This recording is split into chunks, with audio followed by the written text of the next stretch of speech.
Duthie didn't have his best day. No. Yeah. But that guy has serious mental problems on the golf course. I've never seen anything like this guy.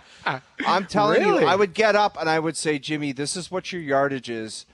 And some type of thing. And then all he looks at his watch. He's like, oh, I hit that one 248. And then he's like, a little bit of wind. He's like, I don't want to miss that branch.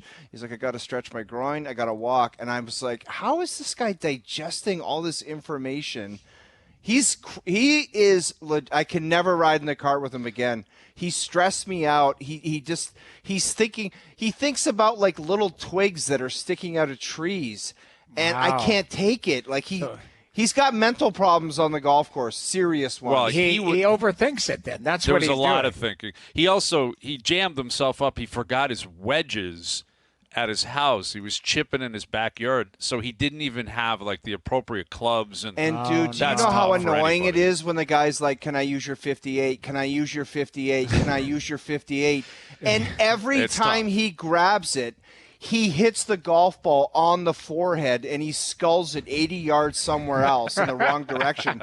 And then he looks at me and he's like, I don't know if I like the 50. I'm like, well, use something else. I know. It was tough. It was I felt an for him. insane. I felt for him.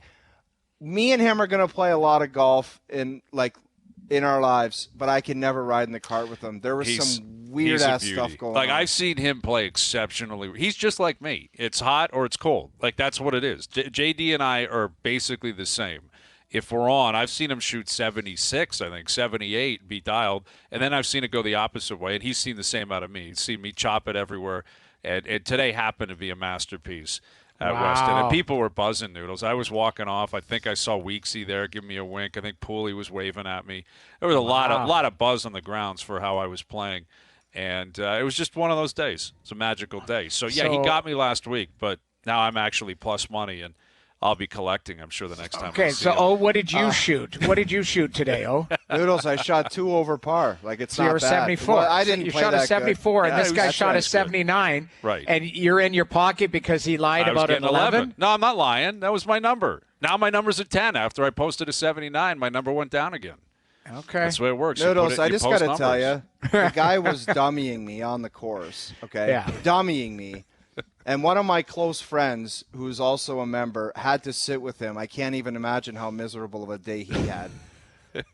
The look on his face when this guy calls me over for a ruling that was not a ruling, and I could tell on my buddy's face, he's like, this guy's a fraud. I could see it in his eyes. Because I asked him, I said to Hayes, I go, Joe Does is an honorable guy. He's a great guy. Great guy. He's very close friend. Awesome guy. I said, can you look at that and please tell Hayes if he gets a ruling or not? And he looked at it and he goes, that has nothing to do with your swing. I don't know why you would ever want a relief from that. Which I played it as a lie. So it was not an issue. But I think on tour, technically, that's probably a drop. I think that's a clear-cut drop. It isn't. Joe plays in a lot of competition. It doesn't matter. It's insane. Your I didn't need behavior it. on the 80s I didn't need it. insane. You didn't need the drop. You were No. dominating. Dude, he was Patty Reed in the rough, like looking around, picking it up, and it was insane. Yeah, it was quite something. This morning, Noodles, you should have seen this guy. This is the worst of the infractions, okay? Trump, this guy, really is. this was a Trump situation. Steam coming out of his ears because he had a good 9, and I was like +4, +5 on the Nassau game because I shot a 36 on the front. I par 10, he bogeys it. I'm 1 up.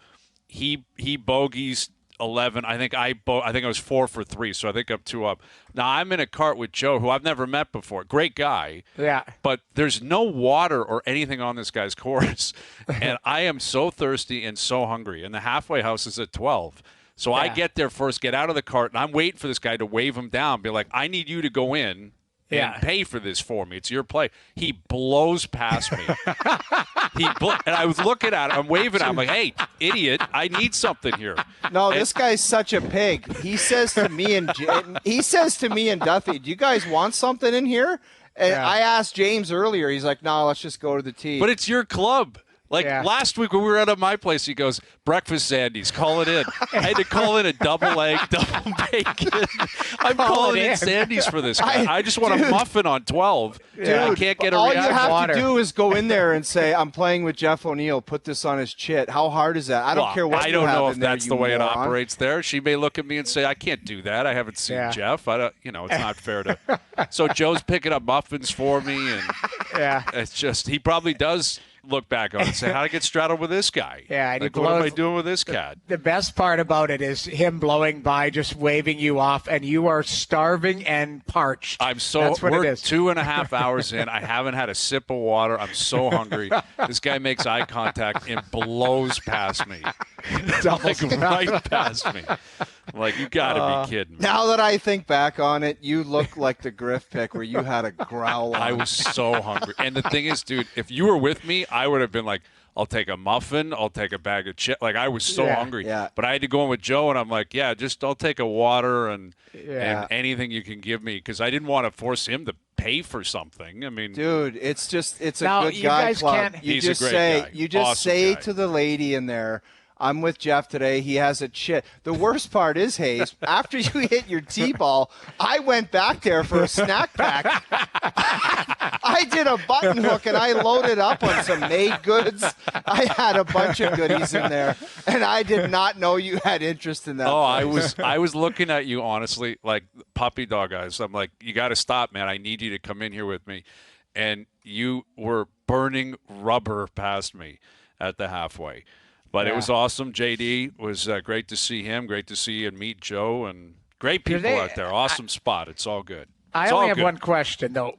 When you go into these little, whatever, what did you call it? A halfway house, yeah. A halfway house. So do they not accept, like, Interact or anything? You have to put it on somebody's tab? It's got to be a member's. Yeah, you got to put it like through the system, and they have like a system, and Noodles, this guy's just so stupid that he can't figure. Like, if it was the other way around, I would walk in and say, "This is on Bryan Hayes' chit." Load up a couple dogs, a couple Diet Cokes, and I don't care. That's just the way it operates. For a Diet Coke too. I was staring at him like, "No, I'll just take some water. You got any ice around here, Joe? Yeah, I'll take some ice if you have any." And, you're going to the anything water you got, fountain. anything that's 99 cents or under, I'll take it. Thank you, Joe. That is something else. Well, anyway, you guys sounded like you had a day, and Hayes great. came out on top. That's 1-1 technically in the head-to-head competition in the last 7 days. Yeah, I mean, I won the press the last time, so I guess you could say 2-1. But there are different ways you can look at it, Noodles, and there'll be another. I'm sure we'll get to the Pro-Am. I don't know if you're playing in the Pro-Am, but we'll play again at some point. And I know what your face looked like when I was going by and you were at the halfway house. You look like Aaron Judge up at the plate, and then my cart went by, and you did the little side eye, and you had a peek at me, and you're like, "You better stop, you bastard." Exactly what I was doing. That Aaron Judge, the amount of content that has been created from Aaron Judge looking over at the dugout is still incredible. It is weird. Like I think it's monkey business, guys, to be honest with you. You do? I think really do. You think there's more to it than his explanation? Why else would he be looking over there? I don't know. I mean, I don't buy for a second people were chirping. That is a lie. That is a lie. His own teammates were chirping? Yeah, exactly. There's 40,000 people in there. You know how loud it is? You think he can hear, DJ LeMahieu yelling at him or something? Like, get serious, man. Well, what is the, like, okay, what's the conspiracy theorist think he's doing? Like, what is he up to with the side eye? The theory, and it's a reasonable one, is the Jays were tipping pitches, and he was possibly trying to get a read on what pitch was coming, which is legal, right? If you're not using technology to gain an advantage in terms of, stealing signs and then expressing what's happening, that has been happening in baseball forever, right? Forever. You pick up, a fastball's coming, a slider's coming, whatever it is. Like, that is a reasonable theory. Right. And it just so happened the second time he did it, he hit the thing to the moon. Young and Bloor. I mean, he destroyed that baseball. And it's strange. I mean, I've been reading from Yankee fans that he does that from time to time. I doubt it. I mean, it would be a much bigger story if this guy was constantly looking at the dugout. And I don't think it's cheating to the point like this is some big undercover thing that needs to be exposed, and the Yankees are doing what the Astros were doing. I don't think that's happening. I don't think any team is dumb enough to do that. Right. And this guy is a pure home run hitting stud. Like, this guy doesn't really need the help either when it comes to Judge. But it looked strange. And it sounds as if Major League Baseball is kind of looking into where the first base coach was. Was he picking up on something? And, this is worthy of looking into because, Schneider pointed to it after the game. Like, what could happen to him if they do believe that it's a little bit of fishy business? If you're tipping pitches and they're picking up on it, nothing. That's on the Blue Jays to not tip pitches. Like, there's an ethical issue at hand. Right. That maybe you shouldn't be doing that or whatever. Okay. But Hayes, happens. you said steal signs all the time. Who would he be looking at? The first base coach, and the first base coach might give him a hand signal or something, saying, "I think this is like who." Like, if there was monkey business going on, who could he have potentially looked at? I'm only guessing the first base coach. Yes, possibly the first base coach if he was far enough down the line. Again, I didn't see it on the camera angle. Possibly is there someone top step who's got his arms crossed, which means fastball's coming, or whatever, something as subtle as that. Not a garbage can? No, I mean, that's the thing, right? Like, it wasn't something ridiculous like that, because if it was, you wouldn't have to look over, right? Right. If they're banging on cans, then you don't need to look over. That was the whole point. Right. But what's also kind of crazy about the whole thing is the game was already a blowout by that point. Right. Like, the game was 6-0, wasn't it? Yeah, 6 exactly. Cobb. Game was over anyway. And it's Judge. He hit 62 home runs a year ago. It's the Yankees. Like, this story's not going to go away. No. Something's – well, that doesn't mean suspensions are coming or fines, but something's going to – this will continue to unravel because of the teams involved and the player involved. Well, that every time this guy goes up to the plate, they're going to be watching – like, they're going to be a specific camera on his eyes. Like, legitimately just watching him to see where he's looking, all of that. Like, I think it shines a light. Even an accusation shines a light into, okay, let's go back and look at some of his previous at-bats, but let's also see what he does moving forward, his actions or lack of them. Right, and anybody else, any other right-handed. Like, it has to be a right-handed hitter, right? Like, if you're left-handed, you obviously aren't going to be able to look down the first baseline or look to the dugout. But he happens to be a right-handed hitter. Is it the opposite for left-handed hitters at Yankee Stadium, or whatever, or right-handed hitters down at Yankee Stadium? I don't know. But I guess, Schneider's speaking down at the Dome now, seeing Rob Longley tweeting out that Schneider said the Jays approached MLB about the incident on Monday night. One of Schneider's prime concerns is that Yankees coaches weren't in the proper spot on the field. So, maybe that's what they're thinking. I would be more afraid, not of Major League Baseball, not anyone at league office. I would be afraid of the guy, much like the guy that tracked all of the tweets from the Colangelo and tracked everything back and finally figured, like, some guy will sit and watch every at-bat, every homer in Toronto, and that's who I would be afraid of, man. That guy that has the time and actually wants to do it and can figure something out and put something together. That's the guy I'd be afraid of if I'm Judge. Yeah. Well, that's it. I mean, you're talking a guy who now he signed his contract anyway. I cannot picture, it is baseball. Baseball has a history of some really funky stuff, and it's no longer the Black Sox of 1919 or whatever. This is the 2016, 17 Astros we're talking about. It's not that far removed. But I'm not bracing for some, like, massive uncovering of, data and history of what this guy's been doing or what the Yankees have been doing. It very well could have just been a one-off. But it's strange. It's strange. And the fact that Shulman and Buck caught it last night, like, those are two guys who've seen it all in baseball. Seen it all for decades, and it was picked up, broken down, and now it's exploded. And I'm assuming Judge will be speaking down at the park, and he's gonna continue to get asked about this.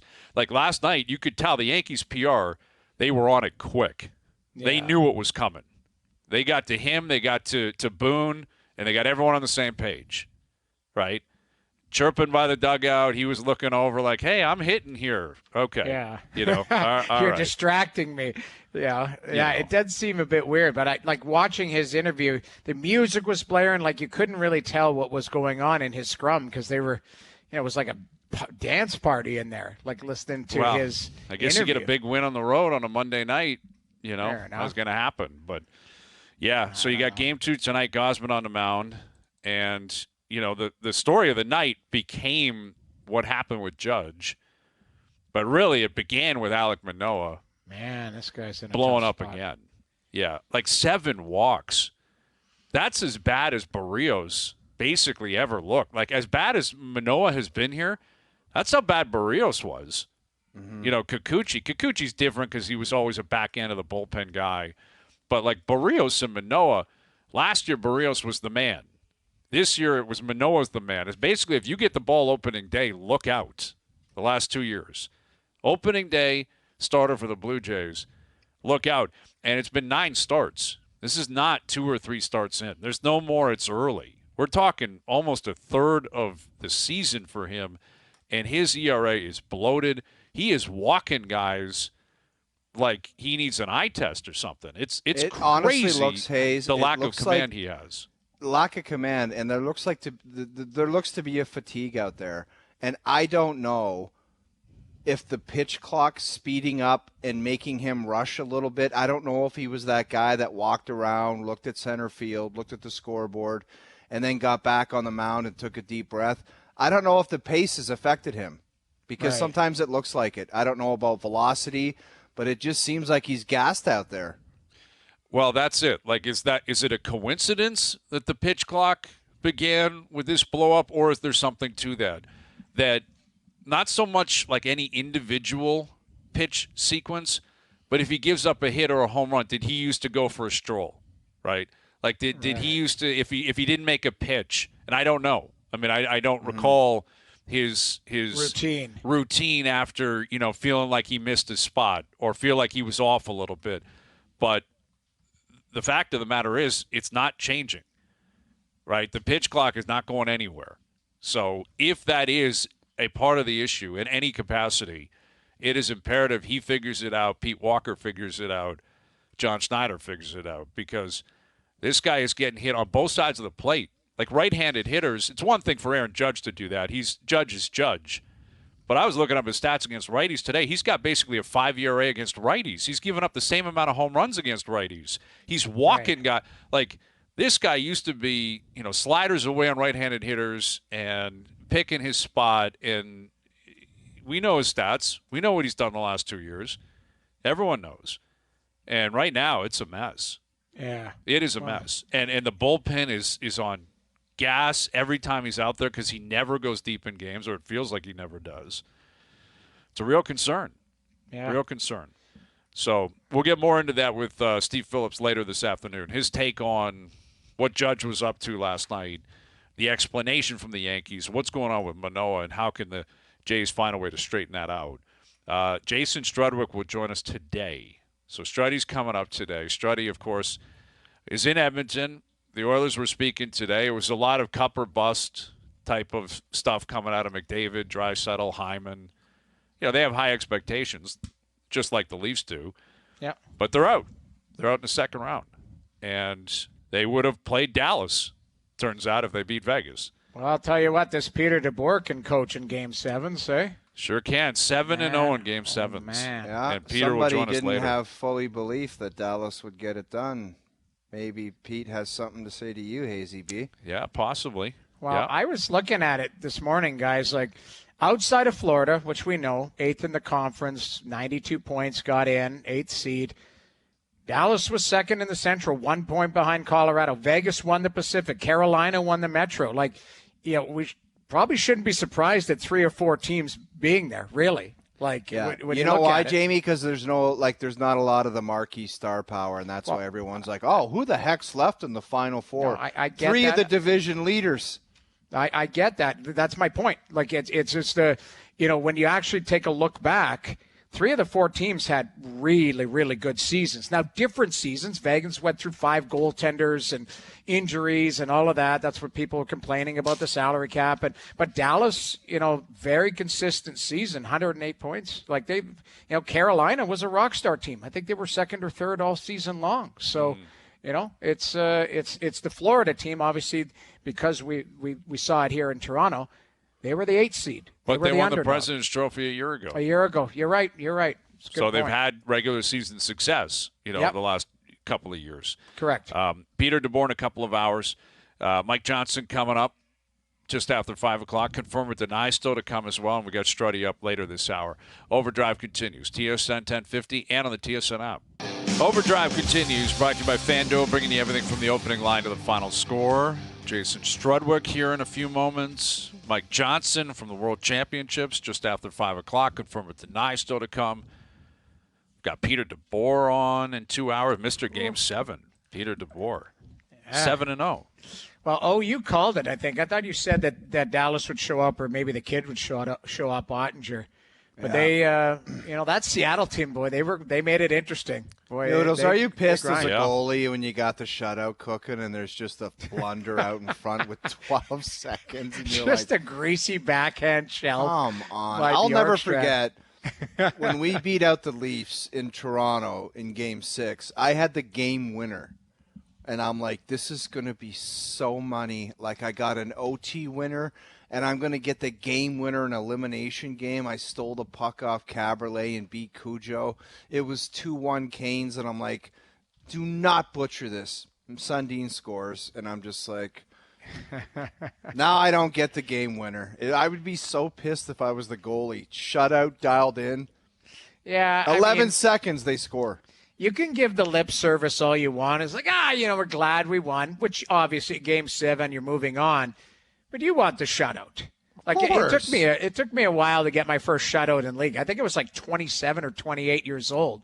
Like it was against Montreal, and I was playing for St. Louis, and it was a big deal made about it, like by the guys in the room. I remember Pronger saying, like, you've never gotten a shutout in this league? I'm like, no, I haven't. And it took me a while to get one. I ended up, I had 13 in my career, but it took a while to get that first one. And there was always, you're right, like a greasy, we're up 5-0, and a greasy one goes in with like 2 minutes left, and there's nothing you can do. Like it's believe me, I'll take them. But any goaltender that's like, nah, I just wanted to win, and they didn't, the shutout beat them at the last second, they're lying. Like I know Ottinger wanted the shutout last night. Of course. Noodles, just the best looks a little ever better. was Sean Burke. He would come in the locker room and say, everybody sit down. Nobody's going anywhere. Video coach, grab the cassette, please. And he'd put the tape in and go over the goals and how guys butchered it. And there was just and it was weird. It was awkward. But I love the accountability. He would say, look at this. This is garbage. Garbage. How are we going to win? How can I play net when you guys play like this? Unbelievable. Everybody sit down. I'm putting in the tape. Well, you would need a lifetime to do that with our next guest if you're going to go over some of his blunders on the back end. Right. Let's see if he'll reveal some of his weak tendencies. Okay, here he is from TSN out in Edmonton, longtime NHLer, Jason Strudwick. What do you have to say for yourself, Strudwick? I think goalies make a few saves. That's what your job is. Holy jeez, we can't stop everything. Struddy, if there was one play where the video coach or the assistant coach would come up often for you, what would it be? Well, when I earlier in my career, I was trying to be a player, and then I got told quickly I wasn't. And so I remember it was 4-on-4. We were playing. I was at the Canucks in Chicago, and I go D to D without looking, like I'm Sergei Zubov. And of all the guys in the league, Chad Killiger gets on his horse and breaks up and goes for a breakaway. So I'm thinking, it's only Chad Killiger. It's not Tony Monte. Well, he scores. So I get the skate of shame back to the bench, and I see the assistant coach, Jack McCarty's like waving me off. I'm like, well, maybe that wasn't my fault. So I go and line up, and we play the next shift, and I'm like feeling pretty good out there. I come back to the bench. I sit down. No one wants to sit by me, and here comes Mark Crawford. and he let me know that I should never even attempt to dream about making that play again. It was pretty humbling. It was the cool guy, no looker, D to D. No looker, D to D, to Adrian O'Coin. I remember thinking, oh, I wish I had a faster partner. Chad Kilger just flaming down the ice, too. It scores. Of course he Blazing a scores. trail. Well, what's amazing about that is that, like, if Kilger didn't score, would Crawford be as pissed? Like, would he still say the same thing to you? That's a good point. One time in Detroit, I took a bad penalty. Obviously they were fast, and I was trying to hold everybody, so probably got I'm up to like a 5-minute holding penalty. And coming out of the box, I got a breakaway. I didn't score, but he comes down. He's like, "If you would have scored, I wouldn't have been mad at you." I'm like, "Yeah, but still, the penalty would have been bad." And so we're arguing about it, and then I didn't score. I was worried Larry Murphy would. So this is another one. I was a breakaway, and Larry Murphy was catching me, and all I could think is, "My God, if Larry Murphy catches me, I'll never hear the end of it." You had a breakaway, Strut? Yeah. So in Detroit, so I was skating faster than Chad Kilger was on his breakaway to not get caught by Larry Murphy. You weren't even thinking about scoring. You just needed that puck to hit the pad so that Larry Murphy didn't catch you. It was a track meet. I didn't even care about the goal. I just didn't want to get. Could you imagine? I mean, no disrespect, but Larry wasn't exactly blazing saddles out there. That'd be hilarious to hear both coaches say, "Oh God, Struddy and Murph, like who's gonna win this battle?" Yeah. They should delay a game penalty for both of them. Getting so slow. 10 minutes, you're out. Yeah, both of you. 10-minute misconduct. People are paying for this product. Come on. No, Something's gross misconduct. Yeah. Just teed up for a gross misconduct when they see your no-look pass and your stride on the breakaway. Billy McCreary would tee you up. Yeah. No. Well, Struddy, it's only been a couple of days out in Edmonton. We're 4 or 5 days into it up here in Toronto, so everyone's just back to normal life here now. But what's life like out there now that the Oilers, couldn't get through the second round? You hear all the fans, and you just even listen to the players today. It just a common phrase is missed opportunity, right? Disappointment. Now, it wasn't like they lost, it was a major upset. I think whether they're 6-7 or 5-6 over the year. So, you obviously it's a close series. And, something I've been talking about all year for this team was those details in their defensive zone. And today the guys talked about it a lot today. So, there's little mistakes beat us. I think Connor McDavid said in a close game or close series, those margins make a big difference. And you could see where there was just little breakdowns by the Oilers that Vegas didn't do as many as. Vegas has, every team has issues, but these guys, these Oilers guys, they just did it more often. And it really hurt them. It hurt them, in specifically like the second period of Game 6. You look at those 3 goals against, that's a tough one to swallow when they were defensible, right? It wasn't like it was an amazing play or a power play, and no disrespect to Marchessault and the 3 goals he scored, but they weren't super, super elite plays. They were breakdowns by the Oilers. I think that even if you're able to eliminate 1 or 2 of those, you're going to the third period now 2-2, maybe 3-2 down, and you got a chance to win it or to get back into it, right? So, yeah, I wonder if this time it really hits home for this team, and they can think right from next year. The defensive details now are no longer a question mark. They've got to be dialed in right from day 1 at training camp all the way through game 83. Struddy, I think it's absolutely insane. It's the same as these guys here about competition level and learning lessons. How many times in the last 5 years have you heard those guys talk about or the coach talk about details? If they don't know it by now, sometimes can't means I don't want to. I think it's completely insane. But what I wanted to ask you about is, can you trust that goaltending going into next year? I know he's a young kid. I know he's up for the Rookie of the Year. But can you take a risk with McDavid and Draisaitl at the top of their game like that, putting both of those guys as your tandem next year? Because I couldn't do it. So I'll talk about that first part. Is there something different? I think that, in the past you can talk a little bit about the personnel. I think this team is much more deeper, and there's going to be a few tweaks over the season, but maybe they're looking for another top 4 defenseman, to kind of just solidify that group when you maybe compare what Vegas had. or what some of those other groups had. Maybe there needs to be another guy in there to help, kind of balance it out. But up front, maybe they're looking for a top six, but can Dylan Holloway come in, or Raphael Lavoie, or can someone else step up? And then who has to slip out of that bottom six to kind of add a little bit of youth, but also make sure the money works. So I think they're a lot closer personnel-wise. And so I think when you get that close, there's less than like excuses. I think the excuses now are limited. As far as the goaltending, Stuart Skinner had an amazing year. I kind of put him down. I projected, I think I said 30 games, somewhere in there, 32 games for him. And he smashed that. Was an all-star player, and he went into the playoffs as a rookie, which, isn't easy for anyone. But as a goalie of the Edmonton Oilers, I think it would be a really tough position. I think he grew a ton. I think that he would have grown as a person, as a goalie, understood how to manage energy, all the little details he has to work on. Today he was talking about he thinks he's an average skater. He wants to just really work on that. He wants to get back on the ice and start working on his skating right away and try to improve those areas. He's a smart guy. I actually worked with him at a school when he was in grade 9. I'm not going to say it's all because of me he made it this far, but obviously some part of it is. But so I've known this guy for 10 plus years, and I think that there's a desire to get better all the time. So is it ideal that I believe both guys will be back? I do believe that. Is it ideal? No, but I cannot see Campbell having the same type of up and down year he did last year, next year, or this past year, next year.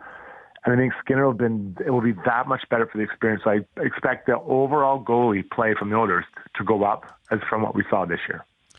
Chatting with Jason Strudwick, I've noticed, certainly here in Toronto, and I think to an extent in Edmonton, there's these conversations about, the regular season compared to the playoffs, and these teams are regular season dynamos. Like the Oilers just had the greatest power play of all time. But you're not going to get 6-7 power plays in the playoffs. So what is it really worth? And the Leafs, the same thing. Matthews, Marner, Nylander had 40. All these guys put up massive numbers. Then you get to the playoffs and the game shifts. Like the Leafs were rarely, if ever, on the power play. Yet at the same time, as we referenced prior to you coming on, Vegas won their division. Dallas was a point out of winning their division, and Carolina won their division. Right. So, does the regular season matter, or does it not when it comes to the playoffs? And when you look at, again, 3 of the 4 teams that are still standing, they won their division or they were right there. So clearly, they were regular season teams too. Where do you stand on that, Struddy? Trying to determine how much of the Oilers and the Leafs issues are, they can't transition into the playoffs when you consider other teams are clearly willing to do that and can do it. I think you have to establish your details of your game early in the year, and it has to be right through the year. Let's just look at Carolina. Has Carolina really evolved as a team? Would there be something to say, oh man, they really improved on this, when they got to the playoffs? I think that they're set. Rod Brindamore is very clear how the expectations are they're going to play. They play fast, they forecheck, and they've got the personnel that can carry it out, and a really good defense, I should mention. Struddy, how do you have to keep explaining to guys that aren't rookies about details of the game? That's what I can't understand. Was it the coaches then? Are the coaches doing that? I don't think how many coaches don't talk about that, right? So I hear what you're saying. I hear you say no, Doc, but at some point as a player, you have to decide I'm either going to do it or I'm not going to do it. And if you don't do it, you're not going to win, because it's been proven time and time again, right? That if you do the right thing most of the time in a series, you're probably going to win it, assuming the talent is close. We're not talking about a 1 versus 20 here, a 5 versus 6, Vegas versus Oilers. Vegas did more things right more often than the Oilers did. The Oilers were in this series. It wasn't like it was a blowout. It was 4-2, but I was easily seeing this go into a Game 7, right? So it wasn't like it was just a complete, 4-0 win.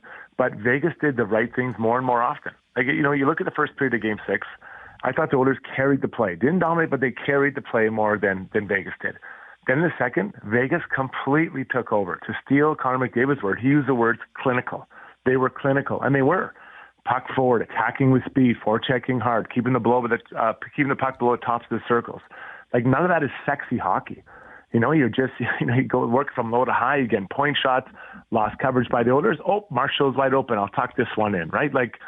It's just little things that, those details matter. So, I don't know. That's the difference between winning and losing. Most often it is the difference between winning and losing, unless you're so massively more talented than other teams. But in the end, there's other good, talented teams you play against too. I'll use Tampa as an example.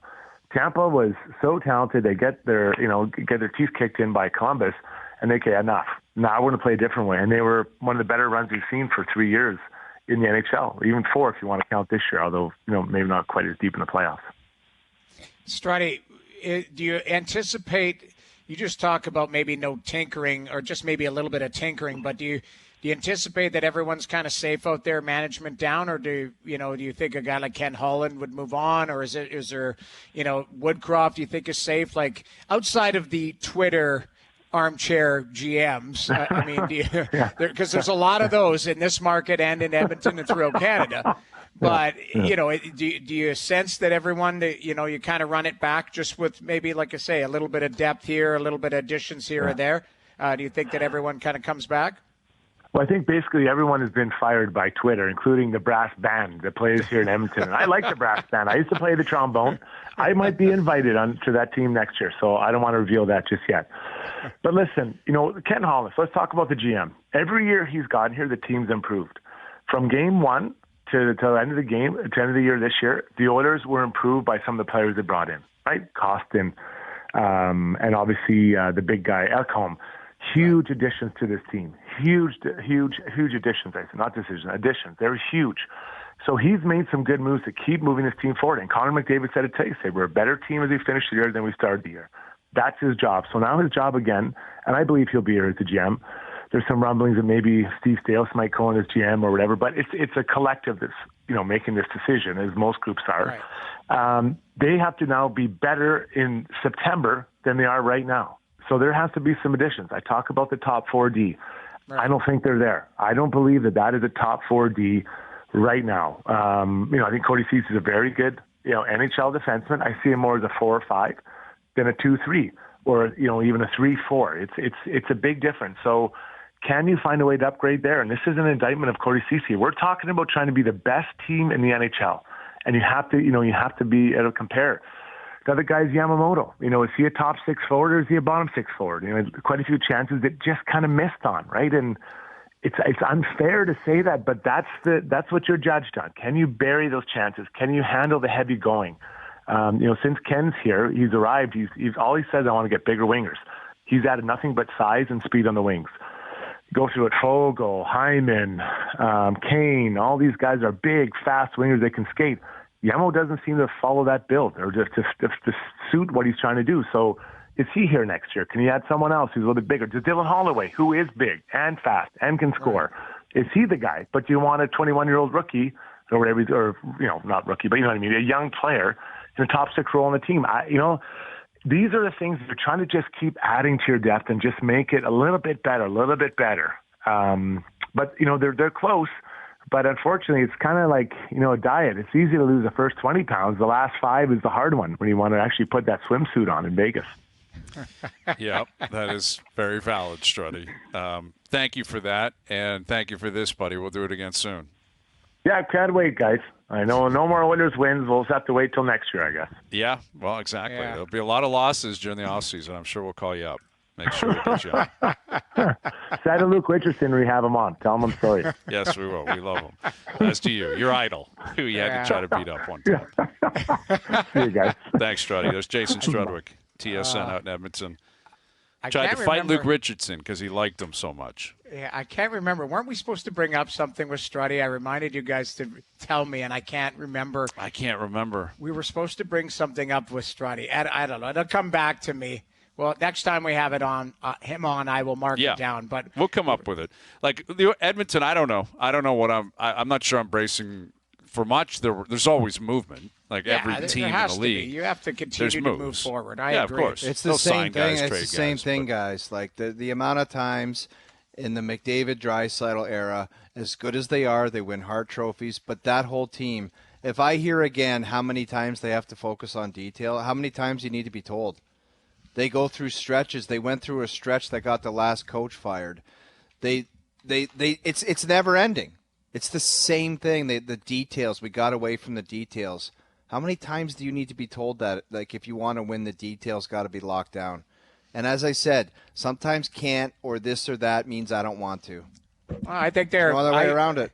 But I think it takes time. Like I think I was happy, like I told you yesterday, like seeing a guy like Draisaitl going like, I'm pissed, like I need to be better, because that's what all I thought of was McKinnon. Like I thought, okay, McKinnon sat there and said, I've been doing this nonsense for 9 years and got nothing to show for it. Like, that's what it's going to take from some of these top players as your team gets better and better. You start to realize you blink and you're a 10 spot in the league and haven't done anything as a group. You've got, right, like it happens quickly. It does. Like happens McDavid quick. and Draisaitl have been together for 8 years. Matthews and Marner for 7. It's like they're veterans in the league. All of a sudden you blink and you're like, man, we had an opportunity. Like, they're not wrong. The Maple Leafs and the Oilers are not wrong that there was an opportunity here. We talked about it yesterday. Not only just how good their teams were collectively, just how the pathway kind of unfolded based on some of the teams that fell off. Now, absolutely. Now, the guys that are still left, they deserve to be there. All 4 of them deserve Well, they to won the games. Yeah, that's the way it works. They don't have to make excuses. They won. They're through. Yeah. Mike Johnson in 15. Confirm or deny, still to come. Overdrive continues. TSN 1050 and on TSN 4. All right, tonight's the NBA Draft Lottery. Big one. It's a big one. It's as big as it gets. Like, I got some audio here from Woj on ESPN. We'll play it in the next hour. That I'm sure he believes, and he very well could be correct. But the way it comes out, it's like, man, it puts it into perspective what's on the line tonight with Victor Wembanyama, Scoot Henderson. There's a bunch of like big end talent at the top of the board here. People are saying Wembanyama is like the best prospect in pro sports history. I'm like, what about LeBron? Well, that's where I'm coming at it. Like, that's what Woj was saying, and we'll get into it later. But listen, he may be in terms of like the fact that he's 7'4", he can shoot a 3, but LeBron was so massive, massive when he was 15, 16. And he was American, which means, like, over here it was way more hyped. Yep. Way more hyped. Doesn't mean that – and plus, like, what are the chances this kid's better than LeBron, right? Like, everyone knew what LeBron was going to become. And he's probably surpassed that because he's been so great.